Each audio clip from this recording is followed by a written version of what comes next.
9. നമ്പൂതിരിപ്പാട്ടിലെ ആഗമനവും മറ്റും. കഥകളി പകുതി കഴിഞ്ഞ ഉടനെ സൂരി നമ്പൂതിരിപ്പാട് കോച്ചിന്മേൽ നിന്ന് എണീറ്റ് ഗോവിന്ദനെ വിളിച്ചു. നമ്പൂതിരിപ്പാട്: ഗോവിന്ദ, ഞാൻ ഇപ്പോൾ തന്നെ പുറപ്പെടുന്നു. അമാലന്മാര് ഇവിടെ തന്നെ കിടക്കുന്നില്ലേ? എല്ലാവരെയും വിളിക്കൂ. ചെറുശ്ശേരി എവിടെയുണ്ട്? ഇത്തിരി മുമ്പ് അരങ്ങത്ത് ഒരു കസാലയിന്മേൽ ഇരിക്കുന്നത് കണ്ടിരുന്നു. പോയി നോക്ക്. വേഗം വിളിച്ചുകൊണ്ടുവരൂ. ഗോവിന്ദൻ ചെറുശ്ശേരി നമ്പൂതിരിയെ തിരഞ്ഞുപോയി. പടിമാളികയിൽ ഉറങ്ങാൻ പോയിട്ടുണ്ടെന്ന് കേട്ട് അവിടെ ചെന്നപ്പോൾ നമ്പൂരി കിടന്നിരിക്കുന്നു. ഉറങ്ങിയിട്ടില്ല. ഗോവിന്ദൻ: അങ്ങട്ട് എഴുന്നള്ളാൻ കൽപ്പനയായിരിക്കുന്നു. ചെമ്പാഴിയോട്ടേക്ക് എഴുന്നള്ളത്ത് ഇപ്പോൾ തന്നെ ഉണ്ടത്രേ. അമ്മാലന്മാരെയും മറ്റും വിളിക്കുന്ന തിരക്കായിരിക്കുന്നു. വേഗം എഴുന്നള്ളണം. ചെറുശ്ശേരി നമ്പൂതിരി: ശിക്ഷ! ഈ അർദ്ധരാത്രിക്ക് അതിദുർഘടമായ വഴിയിൽ കൂടി എങ്ങനെ പോവും? ഇപ്പോൾ പുറപ്പെടാൻ പാടില്ല, നിശ്ചയം തന്നെ. ഗോവിന്ദൻ: അത് ഇവിടുന്ന് തന്നെ അരുളി ചെയ്തു ശരിയാക്കണം. ചെറുശ്ശേരി നമ്പൂതിരി ഉടനെ നമ്പൂതിരിപ്പാട്ടിലെ മാളികയിലേക്ക് ചെന്നു. നമ്പൂതിരിപ്പാട്ടൊന്ന് വളരെ ഉത്സാഹിച്ചു നിൽക്കുന്നത് കണ്ടു. ഉയർന്ന തരം കസവ് തുപ്പട്ടാവുകളിൽ ഒരു 15 വിധം, പട്ടക്കര കൊട്ടാരൻ പലേ മാതിരിയിൽ ഉള്ള മുണ്ടുകളിൽ 10-20, പലേ മാതിരി മോതിരങ്ങൾ അനവധി, ശുദ്ധ കട്ടി വെള്ളി കൊണ്ടുണ്ടാക്കി സ്വർണ്ണക്കുമിഴ അടിച്ച വിശേഷമായ ഒരു ചെല്ലം, സ്വർണം കൊണ്ടുള്ള ചെറിയ വെറ്റില ചുരുളുകൾ, വെള്ളിപ്പിടി മൊന്ത, വെള്ളിച്ചങ്ങല വട്ട, വെള്ളി അടപ്പൻ, മാലയായി കഴുത്തിൽ കൂടിയിടുന്ന സ്വർണ്ണച്ചങ്ങലയോടുകൂടിയുള്ള സ്വർണ്ണ ഗഡിയാൾ, നീരാളക്കുപ്പായങ്ങൾ, തൊപ്പികൾ, സ്വർണം കൊണ്ടുള്ള കുറിപ്പാത്രം, സ്വർണ്ണക്കൂടുള്ള കണ്ണാടി, സ്വർണം കൊണ്ടുള്ള പനിനീർ വീശി, അത്തർകുപ്പികൾ മുതലായുള്ള പലവിധ സാമാനങ്ങൾ ഒരു മേശമേൽ നിരത്തി വെച്ചിരിക്കുന്നു. നമ്പൂതിരിപ്പാട് അങ്ങോട്ടും ഇങ്ങോട്ടും നടന്ന് രാഘവ, ശങ്കര, കോമ, രാമ, കൊശവന്മാരെ ഉറക്കാണ്. കള്ളന്മാര് ഒരു മനുഷ്യരെങ്കിലും കളിക്കും കൂടി വന്നിട്ടില്ല എന്നും മറ്റും വിളിച്ചു പറഞ്ഞുകൊണ്ട് കൂട്ടിലിട്ട മെരുപോലെ പത്തായപ്പുര മാളികയിൽ അങ്ങോട്ടും ഇങ്ങോട്ടും ചാടി കലശൽ കൂട്ടിക്കൊണ്ടിരിക്കുമ്പോഴാണ് ചെറുശ്ശേരി നമ്പൂതിരി ചെന്നത്. നമ്പൂതിരിപ്പാട്: നല്ല ശിക്ഷ! ചെറുശ്ശേരിയെ തന്നെയാണ് കാര്യസ്ഥനാക്കേണ്ടത്. നോക്ക്, പുറപ്പെടണ്ടേ? ഇനി അവിടെ എത്തിയാൽ ഉറങ്ങാൻ ചെറുശ്ശേരിക്ക് ധാരാളം ഇടയുണ്ടല്ലോ. ചെറുശ്ശേരി നമ്പൂതിരി: ഇതെന്തൊരു കഥയാണ്! ഈ അർദ്ധരാത്രിക്ക് ഈ ചീത്ത വഴിയിൽ കൂടി 3.5 കാതം വഴി പോകുന്നത് മഹാപ്രയാസമല്ലേ? വെളിച്ചായിട്ട് പുറപ്പെടാമെന്നല്ലേ നിശ്ചയിച്ചിരുന്നത്? നമ്പൂതിരിപ്പാട്: ചെറുശ്ശേരിയോട് ഒരു ശുഭകാര്യത്തെക്കുറിച്ച് എത്ര ഉത്സാഹിച്ചു പറഞ്ഞാലും അത് അശുഭമാക്കി തീർക്കും. ഇപ്പോൾ പുറപ്പെടണം, ഈ നിമിഷം പുറപ്പെടണം. ചെറുശ്ശേരിക്ക് മഞ്ചലിൽ കിടന്നുറങ്ങാമല്ലോ. വഴിയിൻ്റെ ദുർഘടം അമാലന്മാർക്കല്ലേ? നല്ല ദീപട്ടി ഒരു 4 ആൾ പിടിക്കട്ടെ. ഇപ്പോൾ പുറപ്പെടണം, സംശയമില്ല. ചെറുശ്ശേരി നമ്പൂതിരിക്ക് അപ്പോൾ പുറപ്പെടാൻ നന്ന മടിയുണ്ട്. വളരെ കുന്നുകളും 2 കടവുകളും കടക്കാനുണ്ട്. ഇനി അതൊന്നും ഈ കമ്പക്കാരനോട് പറഞ്ഞിട്ട് ഫലമില്ല എന്ന് ചെറുശ്ശേരി നമ്പൂതിരിക്ക് തോന്നി. എന്താണ് ഈ രാത്രിയത്തെ യാത്ര മുടക്കാൻ തക്കതായ ഒരു വിദ്യ എടുക്കുന്നത് എന്ന് കുറേ ആലോചിച്ചപ്പോൾ സമർത്ഥനായ നമ്പൂതിരിക്ക് ഒരു സംഗതി കണ്ടുകിട്ടി. ഇരിക്കട്ടെ, ഈ കമ്പത്തിന് രാത്രി പുറപ്പെടാൻ സമ്മതിക്കുകയില്ല എന്ന് ഉറച്ച് വേഗം നമ്പൂതിരിപ്പാടോട് മറുപടി പറഞ്ഞു. ചെറുശ്ശേരി നമ്പൂതിരി: അങ്ങനെ തന്നെ, ഇപ്പോൾ തന്നെ പുറപ്പെടുക, അത്രേ വേണ്ടു. ഞാൻ തയ്യാർ. നമ്പൂതിരിപ്പാട്ടിലേക്ക് സന്തോഷമായി. കൂക്കുവിളിയും കലശൽ കൂട്ടലും ഒന്ന് മുറുകി.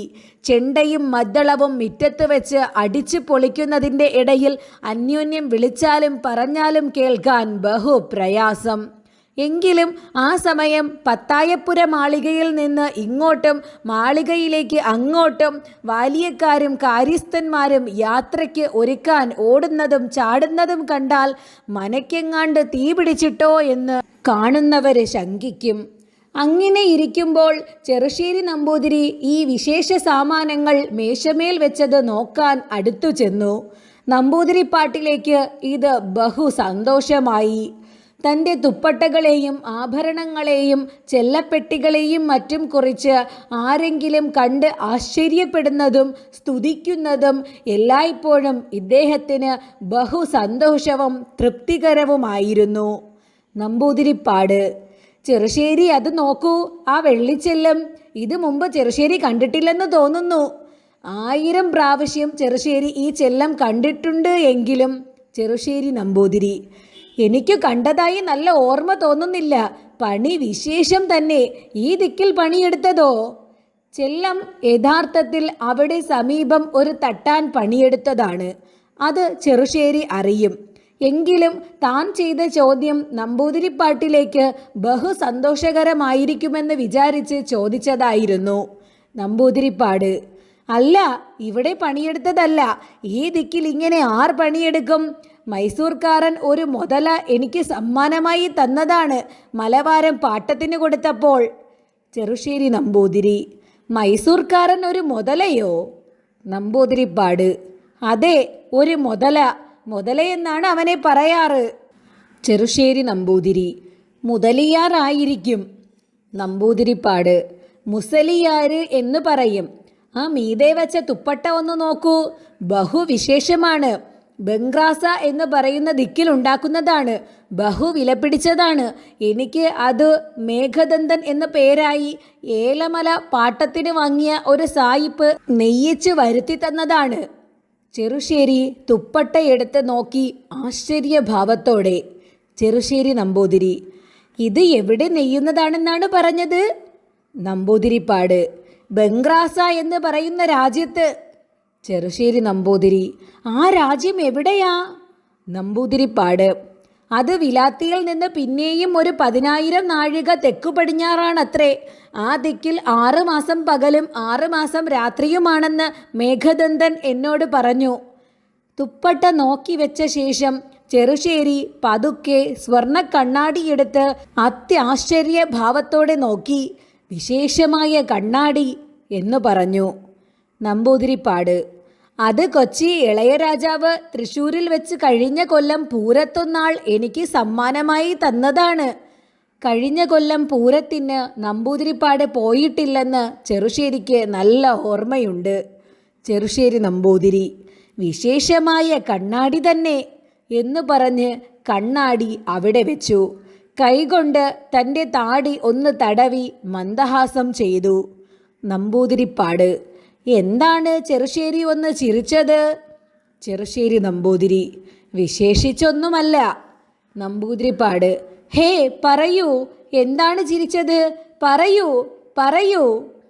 ചെറുശ്ശേരി നമ്പൂതിരി: സാരമില്ല, പറയാൻ മാത്രം ഒന്നുമില്ല. ക്ഷൗരം ഇന്നലെ കഴിച്ചു കളയാമായിരുന്നു. അത് കഴിഞ്ഞില്ല. എന്നാൽ എൻ്റെ യാത്രയിൽ അതിനെക്കുറിച്ച് അത്ര ആലോചിപ്പാനില്ലല്ലോ. ക്ഷൗരവും മറ്റും ചെയ്ത് സുന്ദരനായി പുറപ്പെടേണ്ടത് ഇന്ദുലേഖയുടെ ഭർത്താവല്ലേ. കൂടെയുള്ളവർ എങ്ങനെ പുറപ്പെട്ടാലും വിരോധമില്ലല്ലോ എന്നോർത്തു ചിരിച്ചു, അത്രയേ ഉള്ളൂ. ചെറുശ്ശേരി നമ്പൂരിയേക്കാൾ അധികം ദിവസമായിരിക്കുന്നു നമ്പൂതിരിപ്പാട് ക്ഷൗരം ചെയ്യിച്ചിട്ട്. കുറേശ്ശെ നരച്ച രോമങ്ങളുമുണ്ട്. ഇത് കണ്ടിട്ടാണ് ചെറുശ്ശേരി ഈ പ്രസ്താവം ഉണ്ടാക്കിയത്.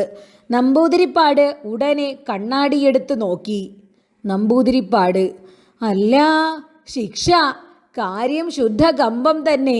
ചെറുശ്ശേരി ഓർമ്മയാക്കിയത് നന്നായി. അബദ്ധം പറ്റുമായിരുന്നു. ശിവ ശിവ, നരകൂടിയുണ്ട്. ഞാൻ വയസ്സനായി ചെറുശ്ശേരി. ചെറുശ്ശേരി നമ്പൂതിരി: അതുമാത്രം ഞാൻ സമ്മതിക്കില്ല. നമ്പൂതിരിപ്പാട്: എന്നാൽ ക്ഷൗരം വേണ്ടേ? ചെറുശ്ശേരി നമ്പൂതിരി: അത് മനസ്സുപോലെ. നമ്പൂതിരിപ്പാട്: വിളക്കത്ത് വെച്ച് ഇപ്പോൾ തന്നെ ചെയ്യിച്ചാലോ? ചെറുശ്ശേരി നമ്പൂതിരി: രാത്രി ക്ഷൗരം വിധിച്ചിട്ടില്ല. വിശേഷിച്ചും നോം ഒരു ശുഭകാര്യത്തിന് പോകുന്നതല്ലേ. അത് വയ്യ എന്ന് എനിക്ക് തോന്നുന്നു. പക്ഷേ ക്ഷൗരം വേണ്ടെന്ന് വെച്ചാലും കൊള്ളാം. നമ്പൂതിരിപ്പാട്: അതു പാടില്ല. എന്നാൽ വെളിച്ചായി ക്ഷൗരം കഴിഞ്ഞിട്ട് പുറപ്പെടാനേ പാടുള്ളൂ. ക്ഷൗരം കഴിഞ്ഞാൽ കുളിക്കാതെ പുറപ്പെടാൻ പാടുണ്ടോ? ചെറുശ്ശേരി നമ്പൂതിരി: കുളിക്കാതെ പുറപ്പെടരുത്. നമ്പൂതിരിപ്പാട്: കുളിച്ച് പുറപ്പെടാം. ചെറുശ്ശേരി നമ്പൂതിരി: എന്നാൽ പ്രാതൽ കൂടി കഴിഞ്ഞിട്ടല്ലേ നല്ലത്? നമ്പൂതിരിപ്പാട്: അങ്ങനെ തന്നെ. ചെറുശ്ശേരി നമ്പൂതിരി. എന്നാൽ ഞാൻ അതിനെല്ലാം ശട്ടം ചെയ്യട്ടെ എന്ന് പറഞ്ഞ് ചെറുശ്ശേരി സന്തോഷത്തോടുകൂടി താഴത്തേക്ക് പോന്നു. നമ്പൂതിരിപ്പാട് കുറെ മൗഢ്യത്തോടെ ഉറങ്ങാൻ അറയിലേക്കും പോയി. പിറ്റേ ദിവസം രാവിലെ നിശ്ചയിച്ച പ്രകാരം പ്രാതലും കഴിഞ്ഞ് ഏകദേശം 8:30 മണി സമയം നമ്പൂതിരിപ്പാടും ചെറുശ്ശേരിയും പരിവാരങ്ങളും കൂടി പുറപ്പെട്ടു. രാവിലെ കുളിക്കാൻ എത്തുമെന്ന് അറിയിച്ച പ്രകാരം രണ്ടാമതും അതിഘോഷമായി സദ്യയ്ക്ക് വട്ടം കൂട്ടി പഞ്ചുമേനോനും കേശവൻ നമ്പൂതിരിയും കൂടി ഏകദേശം 12 മണിവരെ കുളിക്കാതെ കാത്തുനിന്നു. ഒടുക്കം പഞ്ചുമേനവന് കുറേശ്ശെ ദേഷ്യം വന്നു തുടങ്ങി. പഞ്ചുമേനോൻ: എന്താ തിരുമനസുന്നേ ഇത് കഥ? ഞാൻ കുളിപ്പാൻ പോകുന്നു. ഈ നമ്പൂതിരിപ്പാട്ടിന് ഒരു സ്ഥിരതയില്ലാത്ത ആളാണെന്ന് തോന്നുന്നു. കേശവൻ നമ്പൂതിരി: ഛീ, കഷ്ടം! ഇത്ര സ്ഥിരത ഉണ്ടായിട്ട് ഞാൻ ഒരു മനുഷ്യനെയും കണ്ടിട്ടില്ല. അവിടുത്തെ കാര്യങ്ങളുടെ അവസ്ഥ ഒന്ന് അറിഞ്ഞാൽ ഇങ്ങനെ പറവാൻ സംഗതിയില്ല. ശിവ ശിവ! അവിടെ എന്തു തിരക്കാണ്! മനക്കൽ പോയി നോക്കിയാലേ അറിവാൻ പാടുള്ളൂ. മലവാരം വിചാരിപ്പ്, ആന വിചാരിപ്പ്, വാരംപാട്ടം വിചാരിപ്പ്, പൊളിച്ചെഴുത്ത് വിചാരിപ്പ്, ഇങ്ങനെ പല വകയായുമുള്ള കാര്യങ്ങൾ എന്തൊക്കെയുണ്ട്! പരമേശ്വര, അദ്ദേഹം ഒരുത്തനല്ലാതെ ഇതാര് നിവർത്തിക്കും? ഈയിടെ സ്വർണം കൊണ്ട് ഒരു ആനച്ചങ്ങല പണിയിച്ചിരിക്കുന്നു. ബഹുവിശേഷം കണ്ടാൽ. പഞ്ചുമേനോൻ: സ്വർണം കൊണ്ട് കട്ടിയായിട്ടോ? കേശവൻ നമ്പൂതിരി: സ്വർണം കൊണ്ട് കട്ടിയായിട്ട്. പഞ്ചുമേനോൻ: ദ്രവ്യശക്തി തന്നെ. കേശവൻ നമ്പൂതിരി: ഈ പെണ്ണ് എന്തൊക്കെയാണ് നമ്മളെ വഷളാക്കുവാൻ പോകുന്നത് എന്നറിഞ്ഞില്ല. കേശവൻ നമ്പൂതിരി: ആ ഭ്രമം വേണ്ട. നമ്പൂരിയുമായി അരനാഴിക നേരം സംസാരിക്കട്ടെ. എന്നാൽ ഇന്ദുലേഖ തന്നെ നമ്മളോട് ഈ കാര്യം നടത്തണമെന്ന് പറയും. പഞ്ചുമേനോൻ: ശരി ശരി, എന്നാൽ ഒരു ദുർഘടവുമില്ല. ശരി, തിരുമനസിലെ ഈ വാക്ക് കേൾക്കുമ്പോൾ മാത്രമാണ് എനിക്ക് പിന്നെയും സന്തോഷമാവുന്നതും. ശരി, ഞാൻ ഇനി കുളിക്കട്ടെ. തിരുമനസ് കുറെ കൂടി താമസിക്കുന്നതാണ് നല്ലത്. കേശവൻ നമ്പൂതിരി: അങ്ങനെ തന്നെ. കേശവൻ നമ്പൂതിരിയുടെ വാക്ക് പഞ്ചുമേനോന് വളരെ സുഖത്തെ കൊടുത്തു. നമ്പൂതിരിപ്പാടുമായി അരനാഴിക ഇന്ദുലേഖ സംസാരിച്ചാൽ നമ്പൂതിരിപ്പാടിനെ ഭർത്താവാക്കും. ശരി, ഇതുതന്നെ നല്ല വിദ്യ. തനിക്ക് ഒരു ഭാരവും ഇല്ല.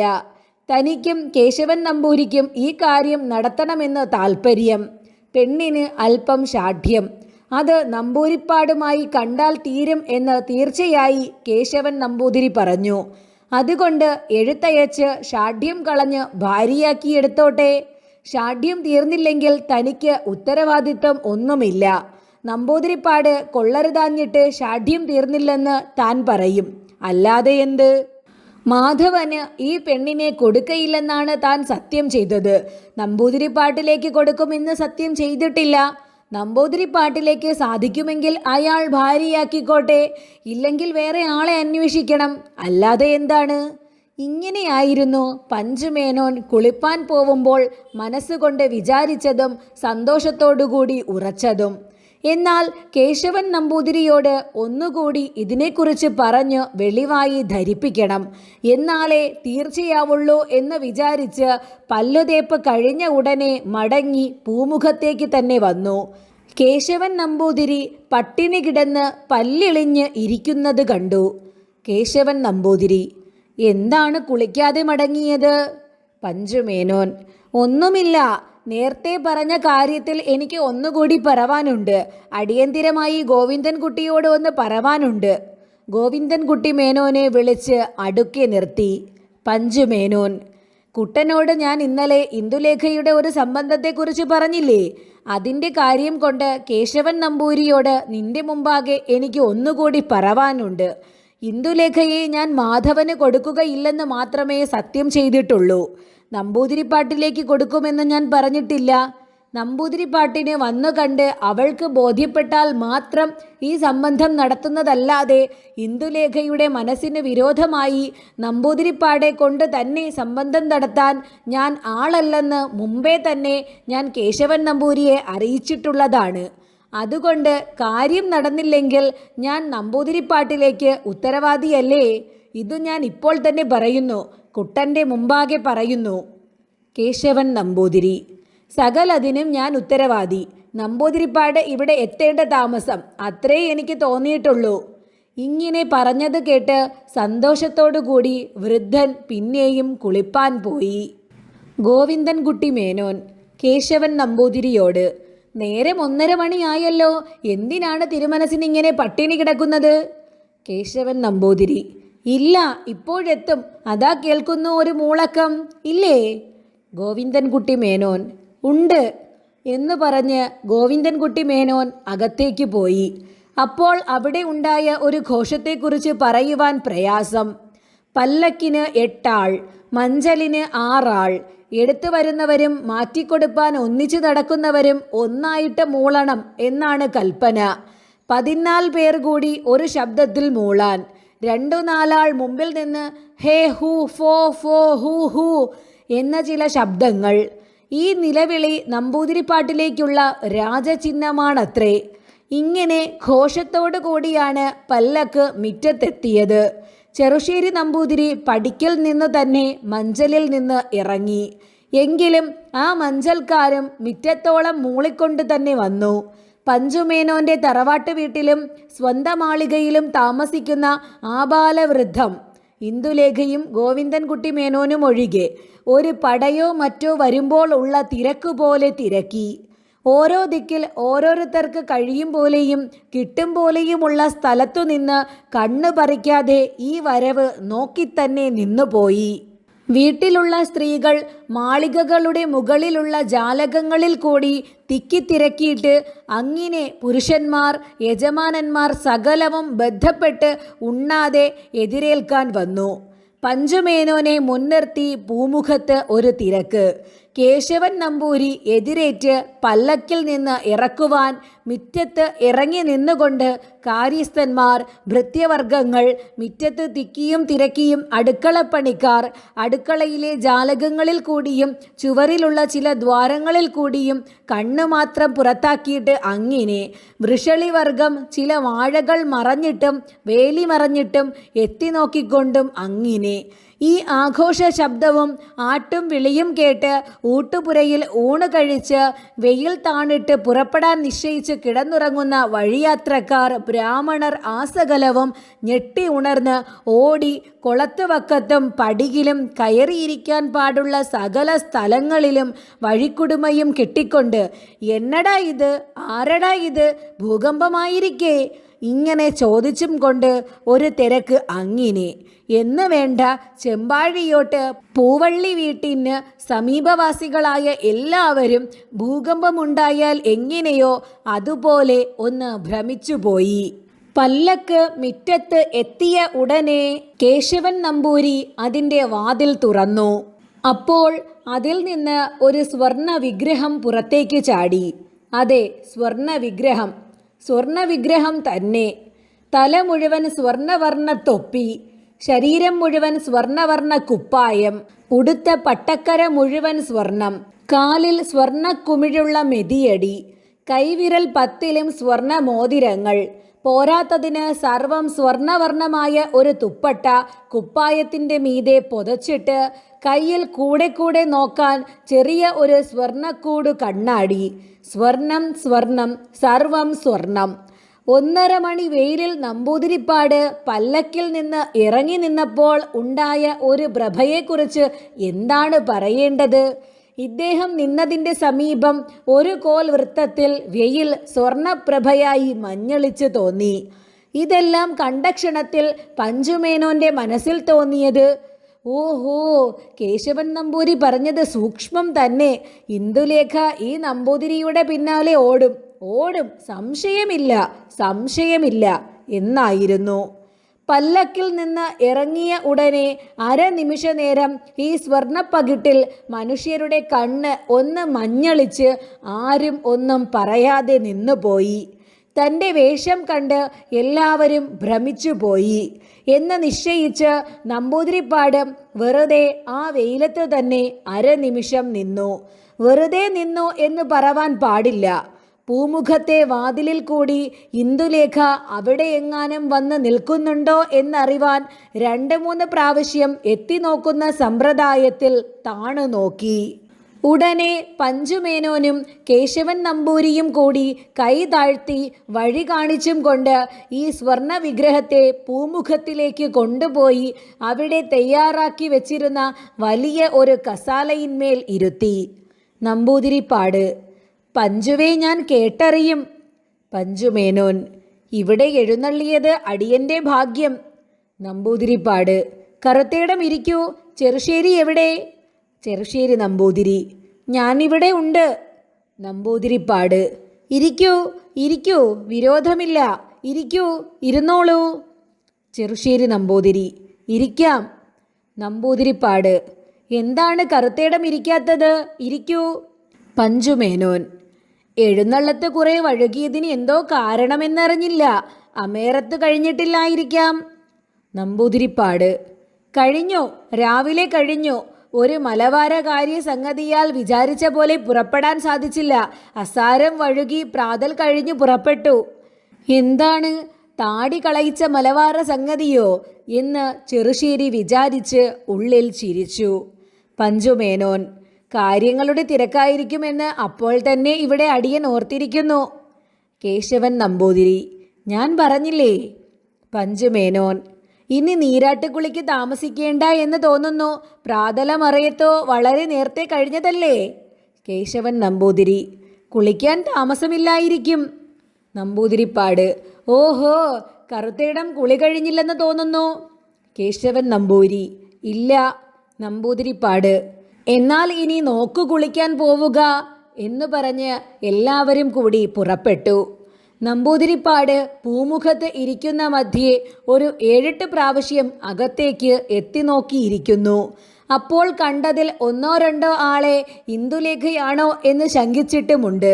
എല്ലാവരും കുളിപ്പാൻ പോയ ശേഷം പഞ്ചുമേനോൻ അകത്ത് വന്ന് ഉണ്ണാനിരുന്നു. പഞ്ചുമേനോൻ ഭാര്യയോട്: നമ്പൂരിപ്പാട് വലിയ കേമൻ തന്നെ. കുഞ്ഞിക്കുട്ടിയമ്മ: ഞാൻ ഇങ്ങനെ ഒരാളെ ഇതുവരെ കണ്ടിട്ടില്ല. ഇന്ദുലേഖയുടെ ജാതകം ഒരു ജാതകമാണ്. ഇന്നാൾ ആ പണിക്കര് നോക്കിപ്പറഞ്ഞത് ഒത്തു. ഉടനെ അതികേമനായി ഒരു ഭർത്താവ് ഉണ്ടാകുമെന്ന് പറഞ്ഞിരിക്കുന്നു. പഞ്ചുമേനോൻ: ഇന്ദുലേഖ നമ്പൂരിപ്പാട്ടിലെ കണ്ടുവോ? താഴത്തുണ്ടായിരുന്നുവോ? കുഞ്ഞിക്കുട്ടിയമ്മ: താഴത്ത് വന്നിട്ടില്ല. മുകളിൽ നിന്ന് നോക്കിയിട്ടുണ്ടായിരിക്കണം. പഞ്ചുമേനോൻ: നീ അന്വേഷിക്കണം. ലക്ഷ്മിക്കുട്ടി കണ്ടുവോ? കുഞ്ഞിക്കുട്ടിയമ്മ: കണ്ടു. അവൾ എൻ്റെ കൂടെ കുറേ നേരം അകത്തു നിന്ന് നോക്കിയിരുന്നു. പിന്നെ അവളുടെ അറയിലേക്ക് പോയി. പഞ്ചുമേനോൻ: ഈ സംബന്ധം നടക്കും, നിശ്ചയം തന്നെ. കുഞ്ഞിക്കുട്ടിയമ്മ: ഈ സംബന്ധം നടന്നില്ലെങ്കിൽ ഞങ്ങളുടെ പുണ്യക്ഷയം. പഞ്ചുമേനോൻ: നടക്കും എന്ന് തന്നെ എനിക്ക് തോന്നുന്നു. കുഞ്ഞിക്കുട്ടിയമ്മ: നടക്കുന്നില്ലെങ്കിൽ ഇതിൽ പരം ഒരു കഷ്ടം ഇനി ഞങ്ങൾക്ക് വരേണ്ടതില്ല. പഞ്ചുമേനോൻ: എനിക്ക് ഒരു സംശയമില്ല, നടക്കും. കുഞ്ഞിക്കുട്ടിയമ്മ: എനിക്കും അശേഷം സംശയമില്ല. അത്ര ബുദ്ധിയില്ലാത്ത പെണ്ണല്ല ഇന്ദുലേഖ. പഞ്ചുമേനോൻ: ആട്ടെ, ഉടനെ അറിയാം. ഇന്ദുലേഖ നിശ്ചയമായി സമ്മതിക്കും എന്ന് തന്നെ എനിക്ക് ഉറപ്പായി തോന്നുന്നു. നീ വേഗം പോയി ഇന്ദുലേഖയുമായി ഒന്ന് സംസാരിച്ചു നോക്കൂ. എന്നാൽ ഏതാണ്ട് അറിയാം. കുഞ്ഞിക്കുട്ടിയമ്മ: ഞാനിതാ പോണു.